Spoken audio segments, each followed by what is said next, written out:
Get your free copy of the complete tutorial at www.teachucomp.com/free. Another neat filter that you can use with images is Correct Camera Distortion, which corrects many different distortions that can happen when taking photos.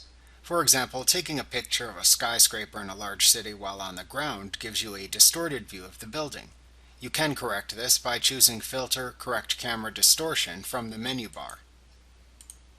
In the Correct Camera Distortion dialog box, check the Preview checkbox so that you can see your results as you make changes.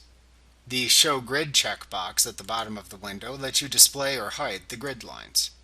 Your correction options are Remove Distortion, which corrects lens barrel, which is a bloated center of an image caused by wide-angle lenses, and Pin Cushion, for images that appear pinched in the center, which can be caused by zoom lenses.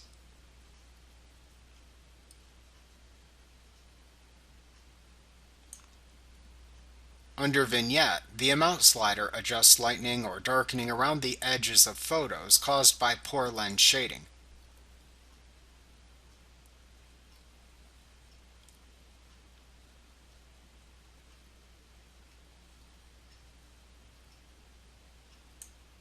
A lower midpoint value affects more of the image. Under Perspective Control, the Vertical Perspective slider corrects distorted vertical perspectives from a tilted camera.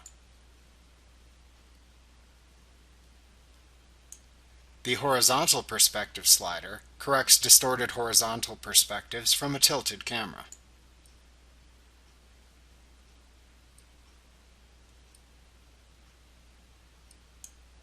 The Angle setting corrects distortion caused by tilting the camera. This allows you to rotate the image. Under the Edge Extension section, the Scale slider fits your image to scale after correcting perspective. After making your changes, click the OK button in this dialog box to close it and return to the Photoshop image editor. Like what you see? Pick up your free copy of the complete tutorial at www.teachucomp.com/free.